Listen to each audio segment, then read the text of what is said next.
Hi, hello everyone. Welcome back to my channel. Today we will discuss Luigi Pirandello's drama, Six Characters in Search of an Author. Six Characters in Search of an Author, 1921. Luigi Pirandello, 1867-1936.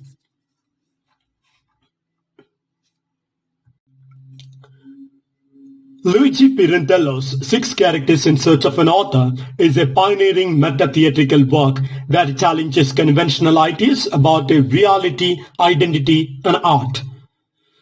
Through the interplay of unfinished fictional characters and a skeptical theatre troupe, it questions the stability of truth and the role of the author. Its innovative structure, themes, and a philosophical depth secure its place as a masterpiece that continues to inspire and provoke audiences and scholars worldwide. Meta-theatre. Meta-theatre refers to moments in a play where the drama draws attention to itself as a theatrical production, often breaking the illusion of reality. This can include techniques like a place within place, character addressing the audience, or actors acknowledging they are in a play. It highlights the constructed nature of performance and often explores the blurring between reality and illusion, deepening the audience's reflection on the nature of theatre and storytelling. Background and inspiration. Written in 1921 and first performed in 1921 in Rome, Six Characters in Search of an Author is Luigi Pirandello's most famous and a groundbreaking play. It is considered a landmark in modernist and a meta-theatrical drama, pioneering the exploration of the blurred line between reality and fiction.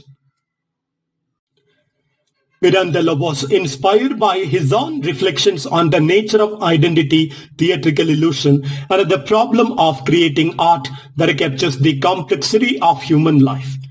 The play grew out of his interest in existential philosophy and the subjectivity of truth, as well as the frustration he felt about the traditional theatre's inability to fully represent human experience. Now the explanation of the title.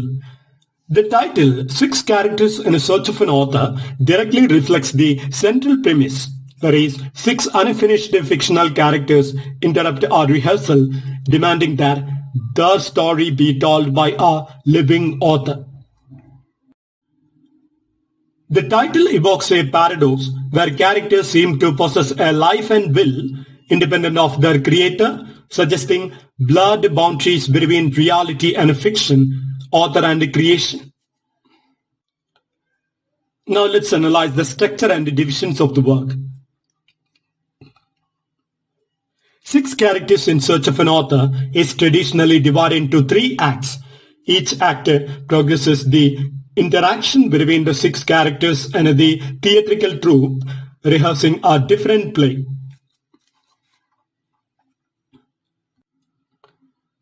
Now the detailed act-wise summary. Act first, the arrival and the demand. The play begins with a rehearsal of the play, interrupted by the sudden entrance of six mysterious characters. The characters announce that they are unfinished creations of an author who abandoned them and they demand their story be told. The theatre director and actors react with skepticism and a curiosity. The six characters begin to recount their story, a tragic tale of family betrayal, love, madness, and death. The act establishes the tension between the real characters and the fictional actors. Act second, the reenactment and the conflict. The six characters request the actors to help reenact scenes from their story.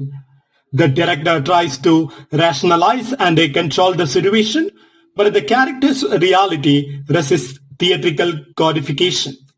The actors attempt to play the characters' parts, but the six insist that Only they can convey their emotions and a truth. The conflict deepens between the subjective experience of the characters and the objectifying theatrical process. The characters reveal more about their painful past, the father's abandonment, the stepmother's cruelty, and the daughter's tragic fate. Act 3, Breakdown and a Tragic Ending. The tension reaches a climax as the boundary between actor and a character dissolves. The stepmother character kills the son character, enacting the tragic resolution of the story. The characters disappear, leaving the actors and the director in shock and confusion. The play ends ambiguously, questioning whether the story was real or merely another theatrical illusion. Now let's analyze the themes in the work. Reality versus illusion. The play continuously questions what is real. The characters claim to be real entities trapped in an unfinished narrative, while the actors and the director see them as mere fiction. This tension interrogates the nature of existence and a perception. The next theme, the nature of identity. The 6 characters are fragmented and incomplete, reflecting the instability of identity. They are caught between the fixed nature of the script, that is the author, and their desire for self-realization. The next theme, the role of the author. The play probes the power of the author to create, control, or abandon characters, raising philosophical questions about artistic responsibility and creativity. The next theme, meta-theatre and self-reflexivity. The play is self-aware. It reflects on theatrical conventions and the process of storytelling. It breaks the fourth wall and involves the audience in questioning the artifice of theatre itself. The next theme, multiplicity of truth. Different perspectives from characters and actors show that truth is relative and subjective. The play denies a single unified reality. Now let's discuss the key arguments and interpretations. Art versus life. The play argues that art is a fragmentary reflection of life, but art can gain its own life independent of its creator. Subjective reality. Truth and identity are not fixed, but subjective and multiple, challenging realist theatrical conventions. The role of the spectator. The audience becomes complicit in the construction of meaning, invited to question the nature of reality and fiction. Fragmentation of the self. The characters embody the fractured modern self, struggling for coherence and recognition. Now let's talk about the current relevance of the work. 6 characters in search of an author remains profoundly relevant in discussions about narrative theory, identity politics, and media. Its themes resonate in today's world of virtual realities, social media personas, and the questioning of authentic identity. The play anticipates postmodern ideas about the instability of meaning and the performative nature of self. It continues to be studied and performed globally, influencing playwrights, philosophers, and artists, exploring meta-narratives and the nature of representation. Now let's have a look at the notable examples and influences from Pirandello's play. The play's meta-theatrical device inspired later works by Samuel Beckett, Jean Genet, and Tom Stoppard. Its exploration of fragmented identity echoes in contemporary literature and theatre, including works by Harold Pinter and Edward Albee. The concept of characters escaping their narratives prefigures modern narratives in film and literature where characters question their reality. For example, Stranger Than Fiction and The Truman Show. Now let's analyze the main quotes from the drama. First one. We are not actors, we are characters. This declaration by the six characters emphasizes their existential predicament. They are fictional creations claiming independent existence beyond the author's control. It highlights the blurred boundary between reality and fiction, questioning the nature of identity. The statement sets the tone for the play's exploration of being and becoming. The next quote. Life itself is a dream, but a dream we can hardly call life. This quote reflects Pirandello's philosophical skepticism about reality, suggesting that life's experiences may be illusory or unstable. It speaks to the play's theme of subjective truth, where personal perceptions shape what is real. The idea resonates with a modern existential thought on the elusive nature of existence.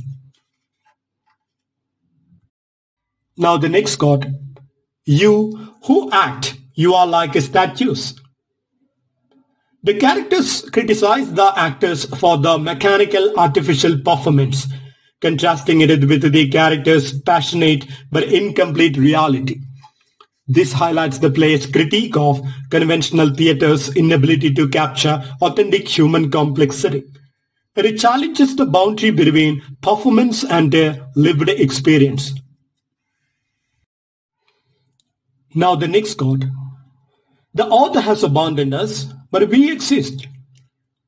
This line underscores the character's existential loneliness and abandonment and affirms the autonomous existence despite their lacking an author's finalizing hand. It raises questions about a creation, responsibility, and the life of fictional beings beyond their creators. This paradox is central to the meta-theatrical tension in the play.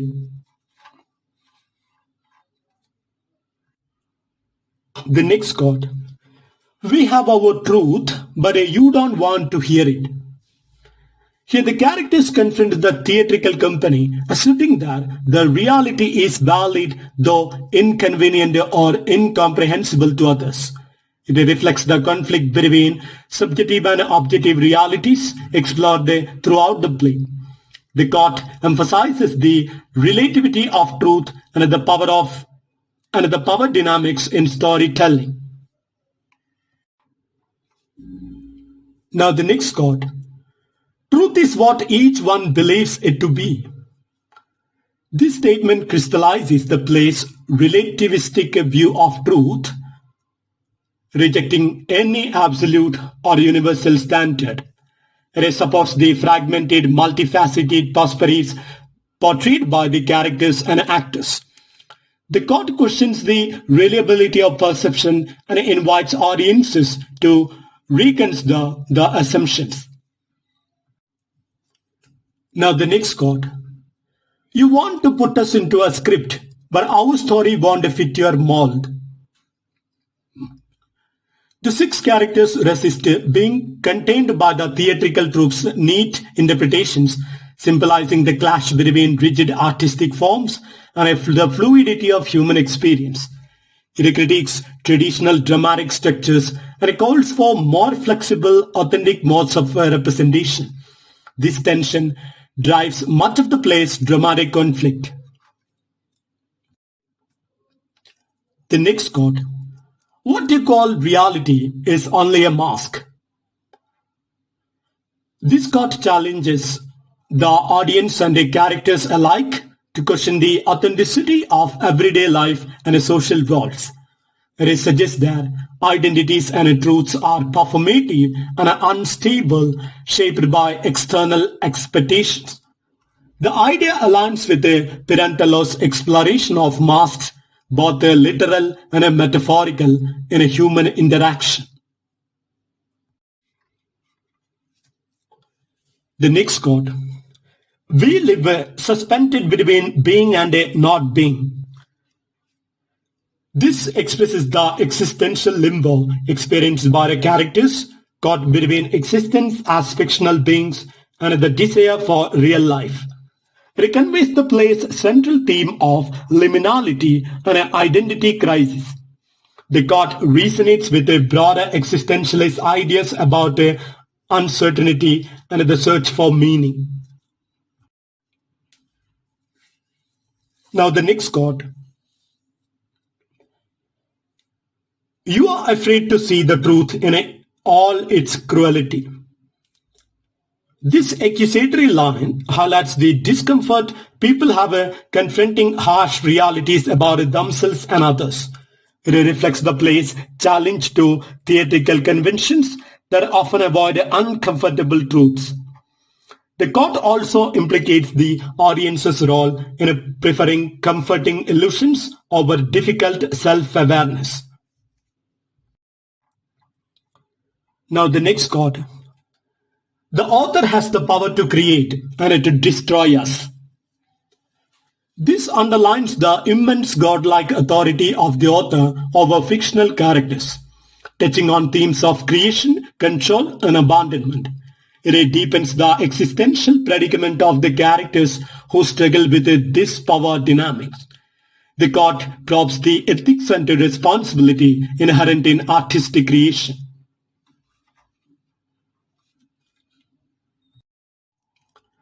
Now the next quote.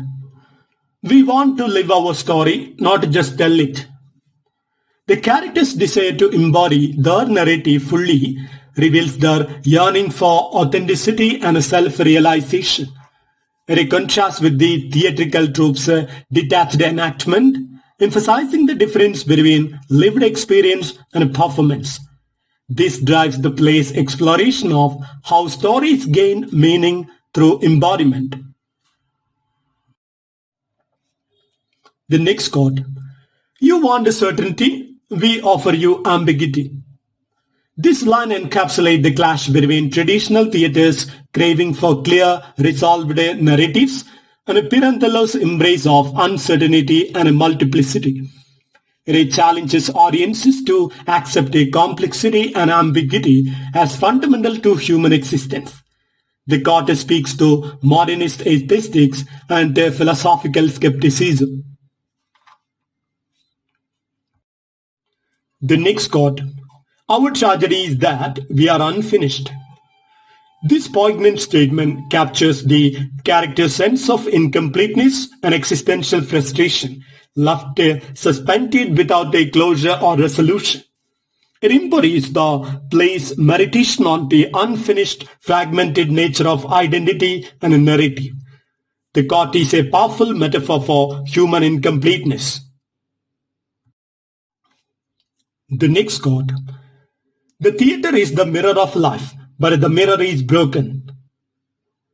This metaphor reflects Pirandello's view that the theatre tries to reflect a life, but inevitably distorts or fragments it.